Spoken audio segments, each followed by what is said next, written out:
இந்த சாஃப்ட்டான பரோட்டா தான் இன்னைக்கு நைட் டின்னர். ஸோ இதுதான் அப்பா இன்னைக்கு வாங்கிட்டு வந்திருந்தாரு. இந்த பரோட்டாவோட கூடவே கெட்டி சட்னி குடுத்துருந்தாங்க. என்னடா கெட்டி சட்னியா? அதாவது பரோட்டாவோட கெட்டி சட்னியா? சோத்துல சாம்பாராங்கிற மொமெண்ட் தான் மத்த டிஸ்ட்ரிக்ட் பீப்பிள்ஸ்க்கு இருக்கும். பட் திருப்பூர், கோயம்புத்தூர் பீப்பிள்ஸ்க்கு ரிலேட் பண்ணிக்க முடியும். இது கூடவே அப்பா சைட் டிஷ்க்கு மீன் சில்லி வாங்கிட்டு வந்திருந்தாரு.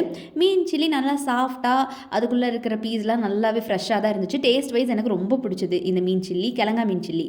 ஸோ நல்லா பரோட்டாவ இந்த மாரி உதுத்து போட்டு தான் செய்முறைய ஸ்டார்ட் பண்ணணும் சாப்பிடுறதுக்கு. ஏன் அப்படின்னா பரோட்டா லவர்ஸ் ஒரே சிங்கிள் பீஸாக சாப்பிடவே மாட்டாங்க. இந்த மாதிரி நல்லா உதுத்து போட்டு அதுக்கு நடுவில் குழம்பு ஊற்றி அடிக்கிறது தான் சுகமே. ஸோ அதனால் இந்த மாதிரி உதுத்து போட்டு இதுக்கு நடுவில் அந்த கிரேவியை ஊற்றி கூடவே ஒரு சில்லி பீஸ், ஐ மீன் இந்த மீன் பீஸ் இருக்குது இல்லையா, இது நடுவில் வச்சு எந்த சைட் டிஷ்ஷாக இருந்தாலும் சரி அது மஸ்ட்டு. இந்த பரோட்டாவோட ஒரு வாய் வச்சு தான் சாப்பிட்ணும். டேஸ்ட்டு சும்மா அல்ட்டியாக இருக்கும்.